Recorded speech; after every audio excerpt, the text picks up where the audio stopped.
Brainkeeper, peretas server Pusat Data Nasional Sementara atau PDNS2 yang berlokasi di Surabaya mengirim pesan untuk masyarakat Indonesia. Hacker tersebut meminta maaf dan mengaku hanya ingin menguji keamanan pemerintah Indonesia. Hacker itu juga berjanji akan memulihkan server PDNS pada Rabu 3 Juli 2024. Dilansir dari kompas.com, pesan dari hacker peretas PDNS itu disampaikan melalui postingan di blog Brainkeeper pada Selasa 2 Juli lalu. Dalam pernyataannya, Brainkeeper meminta maaf kepada warga Indonesia atas serangan siber server PDNS2 sekitar 2 minggu lalu, yang mana peretasan tersebut mengakibatkan berbagai layanan pemerintah lumpuh. Paling parah, layanan imigrasi menjadi down hingga kurang lebih 7 hari imbas peretasan tersebut. Meski demikian, hacker itu menekankan bahwa serangan mereka tidak bermuatan politis dan hanya ingin menguji keamanan pemerintah Indonesia. Sebagai permintaan maaf, Brainkeeper berjanji akan merilis kunci enkripsi secara gratis pada Rabu besok.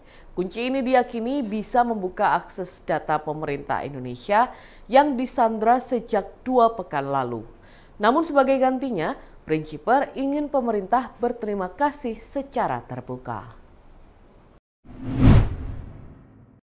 Tim kuasa hukum Peggy Setiawan yang ditetapkan sebagai tersangka kasus Vina dan Eki Cirebon meyakini bahwa kliennya merupakan korban salah tangkap.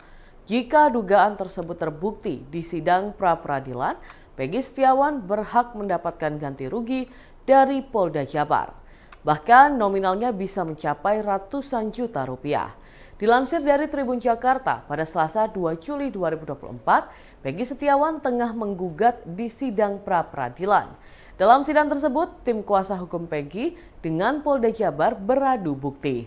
Jika Peggy terbukti menjadi korban salah tangkap, Polda Jabar harus mengganti rugi secara materi. Hal itu tertuang jelas dalam pasal 95 UU nomor 8 tahun 1981 tentang hukum acara pidana atau KUHP.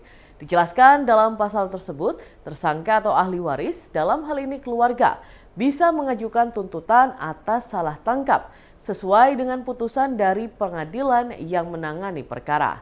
Terkait nominal ganti rugi untuk korban salah tangkap, tertuang dalam PP nomor 92 tahun 2015 tentang KUHP.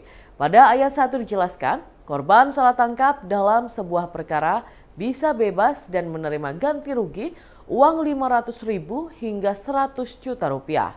Sehingga ada kemungkinan Polda Jabar bertanggung jawab untuk memberikan ganti rugi kepada pria yang bekerja sebagai kuli tersebut.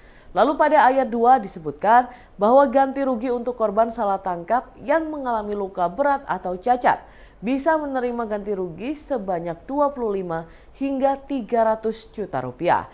Kemudian korban salah tangkap yang berakhir tewas berhak mendapatkan ganti rugi minimal 50 juta dan paling besar 600 juta rupiah. Dalam rapat terbatas, Perdana Menteri Benjamin Netanyahu mengisyaratkan akan menghentikan operasi militer di Rafah. Hal ini lantaran operasi di Rafah tidak juga menemui keberhasilan. Dikutip dari Tribun News, penghentian operasi militer di Rafah ini sekaligus bisa mengubah sifat perang di jalur Gaza. Nantinya, IDF dilaporkan akan beralih pada fase terarah yang juga disertai oleh serangan udara. Media Israel menyatakan dengan berakhirnya operasi Rafah, Israel secara praktis akan terlibat dalam negosiasi penyelesaian dengan Hizbullah di Lebanon di bawah mediasi Amerika Serikat. Sementara itu, pengamat politik menyebut bahwa pejabat Israel saat ini mempertimbangkan tahap 2 operasi udara di Gaza. Yaron Avraham menilai nantinya pasukan Zionis kembali mengulang serangan mereka, layaknya metode yang terjadi dalam operasi di Al-Shujayyah, yang mana Israel awalnya merasa mendapatkan kemenangan di wilayah Al-Shujayyah. Sehingga seusai meluaskan serangan, pasukan Zionis kembali ke wilayah Shujayyah dengan harapan mendapatkan kemenangan kembali. Hanya saja, taktik itu salah kaprah. Pasalnya, ketika wilayah Al-Shuja'iyah ditinggalkan, Hamas justru menanam kekuatan dan jebakan ekstra yang menghancurkan Zionis. Menurut Yaron, Zionis berusaha melakukan hal yang sama di wilayah Rafah.